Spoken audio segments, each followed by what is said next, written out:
2 নম্বর প্রশ্ন করেছেন, আসসালামু আলাইকুম। ওয়ালাইকুম সালাম রহমতুল্লাহ। বিভিন্ন পণ্যের থলে বুঝছেন তো, ব্যাগে দোকানের নাম বিসমিল্লাহ লেখা থাকে। বিসমিল্লাহ হোটেল, হ্যাঁ, বিসমিল্লাহ শপ, হ্যাঁ, এই থাকছে না, বিসমিল্লাহ, আলহামদুলিল্লাহ, আর কত রকম যে আমাদের দেশে আছে। আমল থাক আর না থাক, কিন্তু এগুলো আছে।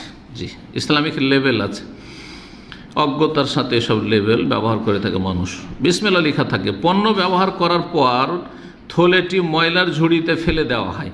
ঠিক তেমনই দোকানের ভিজিটিং কার্ড, বিসমিল্লাহর দোকানের ভিজিটিং কার্ড, পণ্যের বিলের কাগজ, যাতে দোকানের নাম বিসমিল্লাহ স্টোর লেখা থাকে।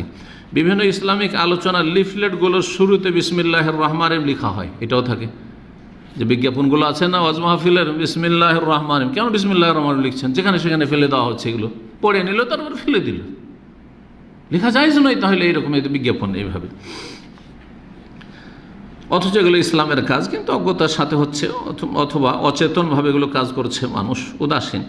এই কাজগুলো কতটা শরীয়ত সম্মত? সবগুলি নাজায়েজ।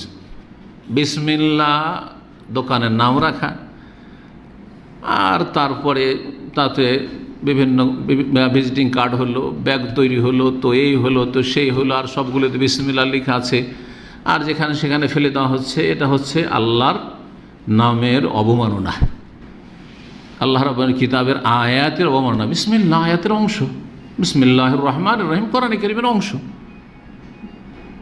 আর আল্লাহর নাম যদি কোরআন আয়াত নাও হয়, আল্লাহর শুধু আল্লাহ লেখা থাকে, শুধু রাসূলুল্লাহ লেখা আছে, শুধু মুহাম্মদ লেখা আছে, তারপর ইহতিরাম জরুরি।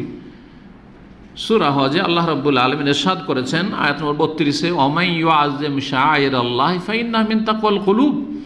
যার আল্লাহ রাব্বুল আলামিনের শায়ের নিদর্শনাবলীর তাজিম, শ্রদ্ধা, সম্মান করবে, এটা তাদের অন্তরের তাকওয়া, পরহেজগারি, আল্লাহ ভীরুতার প্রমাণ।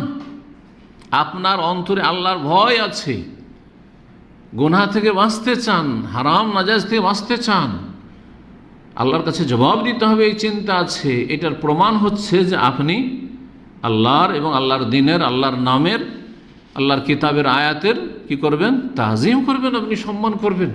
দিনের যেসব বিষয়াদি রয়েছে সবগুলি আল্লাহর আয়াত, সেগুলির তাজিম করবেন। সুতরাং এইরকম দোকানপাটের নাম রাখা আর আল্লাহর নামের অবমাননা করা হারাম, নাজায়েজ। এইরকমই জলসা মাহফিল, ইসলামিক মাহফিলের এসব পোস্টার তৈরি করা, তাতে বিসমিল্লাহির রহমানির লিখে রাখার, তারপরে ফেলে দিচ্ছে লোকেরা, গুনাহগার হইতে হবে। মাহফিলের কর্তৃপক্ষকে গুনাহগার হইতে হবে, যে ফেলবে সেও গুনাহগার, আর যারা মাহফিলের বিজ্ঞাপন ছাপিয়েছে তারাও গুনাহগার। আল্লাহ তাদেরকে সবকে হেদায়েত দান করে।